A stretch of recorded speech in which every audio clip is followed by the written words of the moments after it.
प्रस्तुत है चपला देवी की रचना नाना साहब की पुत्री मैना को भस्म कर दिया गया।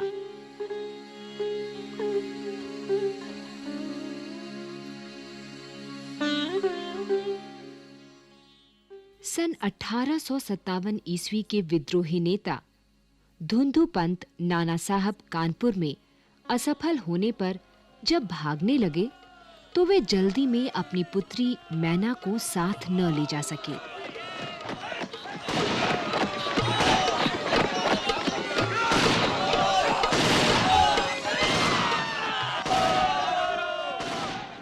देवी मैना बिठूर में पिता के महल में रहती थी, पर विद्रोह दमन करने के बाद अंग्रेजों ने बड़ी ही क्रूरता से उस निरीह और निरपराध देवी को अग्नि में भस्म कर दिया। उसका रोमांचकारी वर्णन पाषाण हृदय को भी एक बार द्रवीभूत कर देता है। कानपुर में भीषण हत्याकांड करने के बाद अंग्रेजों का सैनिक दल बिठूर की ओर गया।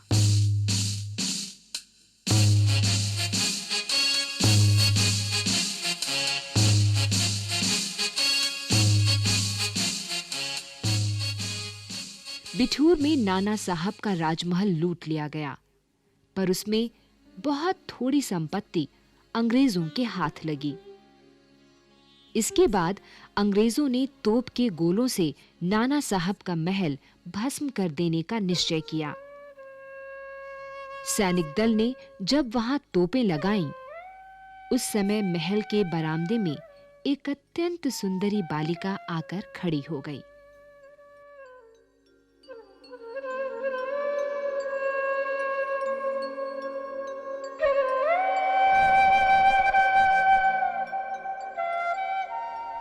उसे देखकर अंग्रेज सेनापति को बड़ा आश्चर्य हुआ, क्योंकि महल लूटने के समय वो बालिका वहां कहीं दिखाई न दी थी। उस बालिका ने बरामदे में खड़ी होकर अंग्रेज सेनापति को गोले बरसाने से मना किया। उसका करुणापूर्ण मुख और अल्पवयस देखकर सेनापति को भी उस पर कुछ दया आई। सेनापति ने उससे पूछा कि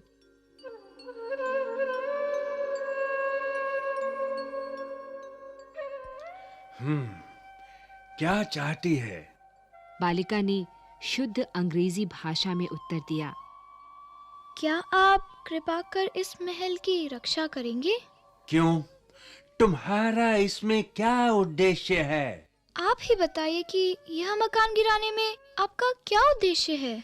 ये मकान विद्रोहियों के नेता नाना साहब का वासस्थान था। सरकार ने इसे विध्वंस कर देने की आज्ञा दी है।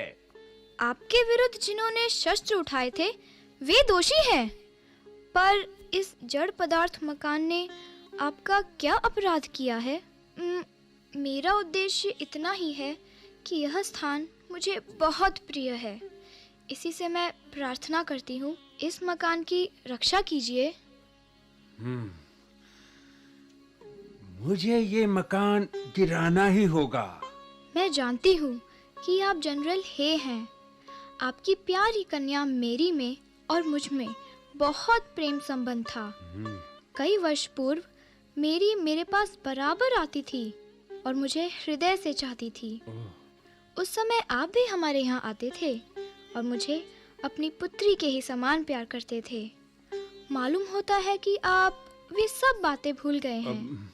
मेरी की मृत्यु से मैं बहुत दुखी हुई थी।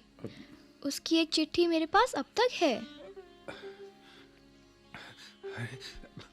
अरे, ये तो नाना साहब की कन्या मैना है। हाँ, मैंने तुम्हें पहचाना कि तुम मेरी पुत्री मेरी की सहचरी हो, किंतु मैं जिस सरकार का नौकर हूँ उसकी आज्ञा नहीं टाल सकता। तो भी मैं तुम्हारी रक्षा का प्रयत्न करूंगा।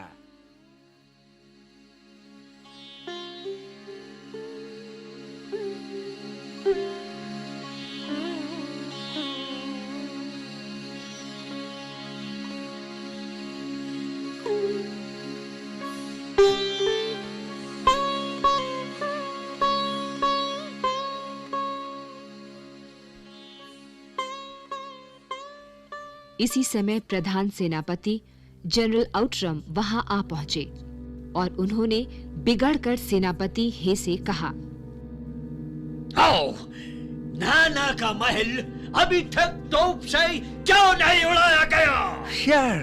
सर मैं इसी फिक्र में हूँ। किंतु आपसे एक निवेदन है।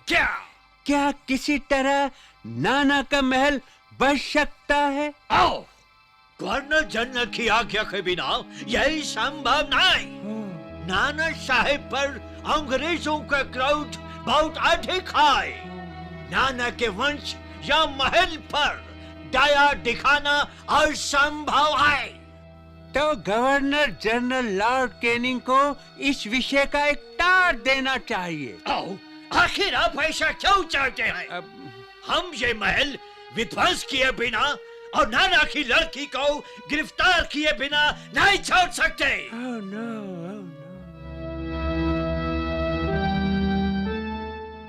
सेनापति हे मन में दुखी होकर वहां से चला गया। इसके बाद जनरल आउटरम ने नाना का महल फिर घेर लिया। आगे बढ़ो, किले के अंदर चलो, चलो, जल्दी किले के अंदर चलो।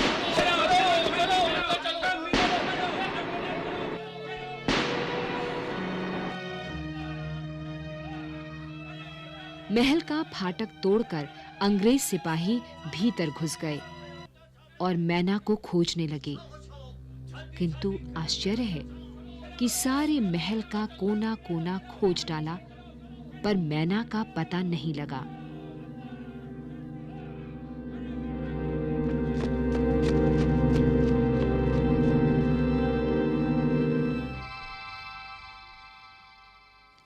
उसी दिन संध्या समय लॉर्ड कैनिंग का एक तार आया, जिसका आशय इस प्रकार था।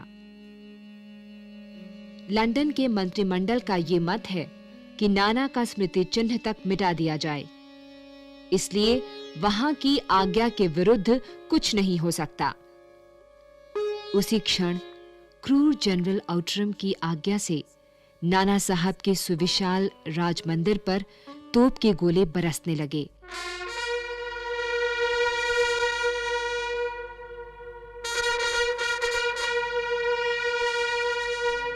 इस किले को तोप से उड़ा दो।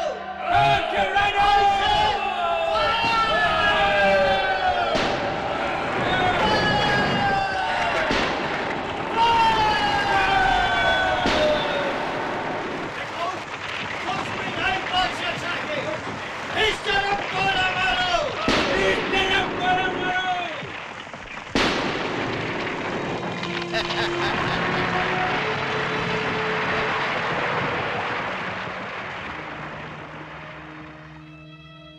घंटे भर में वो महल मिट्टी में मिला दिया गया। उस समय लंदन के सुप्रसिद्ध टाइम्स पत्र में 6 सितंबर को ये एक लेख में लिखा गया, बड़े दुख का विषय है कि भारत सरकार आज तक उस दुर्दांत नाना साहब को नहीं पकड़ सकी जिस पर समस्त अंग्रेज जाति का भीषण क्रोध है। जब तक हम लोगों के शरीर में रक्त रहेगा, तब तक कानपुर में अंग्रेजों के हत्याकांड का बदला लेना हम लोग न भूलेंगे। उस दिन पार्लियामेंट की हाउस ऑफ लॉर्ड्स सभा में सर थॉमस हे की एक रिपोर्ट पर बड़ी हंसी हुई, जिसमें सर हे ने नाना की कन्या पर दया दिखाने की बात लिखी थी। हे के लिए निश्चय ही ये कलंक की बात है।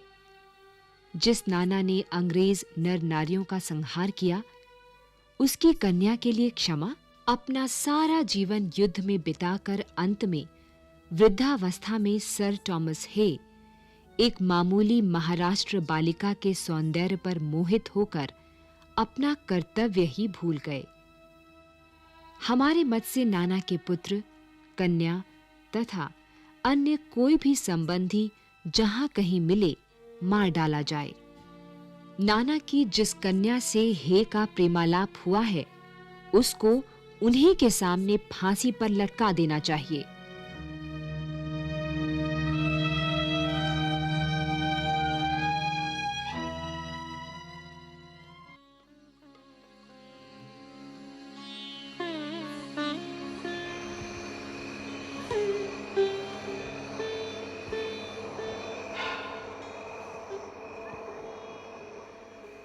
सन 57 के सितंबर मास में अर्धरात्रि के समय चांदनी में एक बालिका स्वच्छ उज्जवल वस्त्र पहने हुए नाना साहब के भग्नावशिष्ट प्रासाद के ढेर पर बैठी रो रही थी।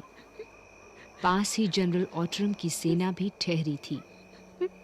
कुछ सैनिक रात्रि के समय रोने की आवाज सुनकर वहां गए। बालिका केवल रो रही थी। सैनिकों के प्रश्न का कोई उत्तर नहीं देती थी। इसके बाद कराल रूपधारी जनरल ऑटरम भी वहां पहुंच गया। वो उसे तुरंत पहचान कर बोला, ओह, ये नाना की लड़की मैना है। अंग्रेज सरकार की आज्ञा से मैंने तुम्हें गिरफ्तार किया। मुझे कुछ समय दीजिए जिसमें आज मैं यहाँ जी भर कर रो लूं।